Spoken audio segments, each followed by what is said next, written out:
I've been the pastor of a small church for the last 7 years, and one of the things that I love about pastoring is having people in our home for meals. I love to cook, and there's something I find therapeutic about chopping vegetables and measuring out spices.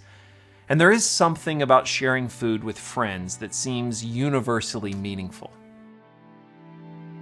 But anyone who has prepared a large meal for friends or family knows that food is hard work. No great meal comes easily. That loaf of bread on your counter represents months spent growing, harvesting, and baking. We have the luxury of supermarkets and grocery delivery services and even food shows on TV. But in the ancient world, a decent meal was even harder to come by. Now imagine feeding a nation of people wandering through a dry, uncultivated wilderness. It didn't take long for the people of Israel to begin complaining about their food. Now, don't forget, these are the same Israelites who had seen God bring the mighty Pharaoh to his knees, the same God who had parted waters for their deliverance, the same God who had led them by smoke and fire and who had thundered on the mountain at Sinai. But as their bellies began to growl, everything God had done suddenly seemed small.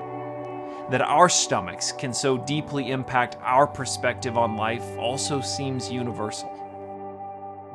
Exodus tells us that 1 month after leaving the land of Egypt, the whole community of Israel complained about Moses and Aaron. "If only the Lord had killed us back in Egypt," they moaned. "There we sat around pots filled with meat and ate all the bread we wanted. But now you have brought us into this wilderness to starve us all to death." Their complaints would be absurd if we didn't catch ourselves so prone to the same complaints. Like theirs, our complaining has a tendency to distort our memory. The grass behind us is always greener, at least when what lies ahead looks barren. The Israelites had been slaves in Egypt. God had sent Moses to them because, as he told Moses, "I have heard their cries of distress because of their harsh slave drivers. Yes, I'm aware of their suffering." That hardly sounds like the feast of meat and bread the Israelites now remembered. So what did God do? Did he rebuke them? Did he tell them to stop complaining? Did he call them ungrateful hypocrites?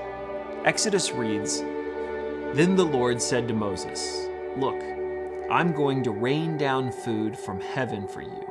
Each day the people can go out and pick up as much food as they need for that day.'" We know it as the miracle of manna. God miraculously provided food each day for the grumbling Israelites. All they needed was to walk out from their tents and gather their day's meals from the ground. God was still providing, even for their empty bellies. There was nothing this God was not prepared to do for his people. So how did Israel respond to their wilderness buffet? Did they eat with joy? Did they thank God for his provisions? Did they repent of their complaining? Exodus tells us they first attempted to hoard the manna. God had promised food for each day, but many of the Israelites tried to hoard it away in jars and containers. They woke the next day to find their stockpiles filled with maggots and reeking.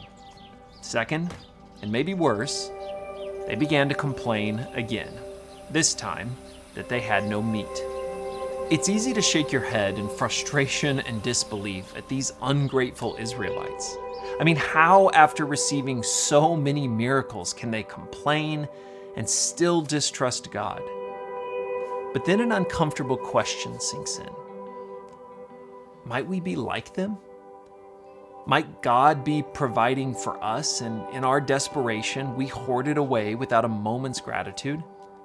Might our continual complaining be robbing us of the joys of recognizing and receiving the provisions he is providing right before us, laid out across this wilderness ground?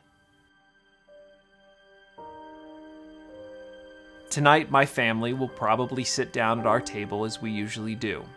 We will give thanks for our meal before we eat it. I want to mean it, not just as a formality or some lesson for my kids, but in my own heart. Ours is a God who provides, from our tables to our deepest challenges in life.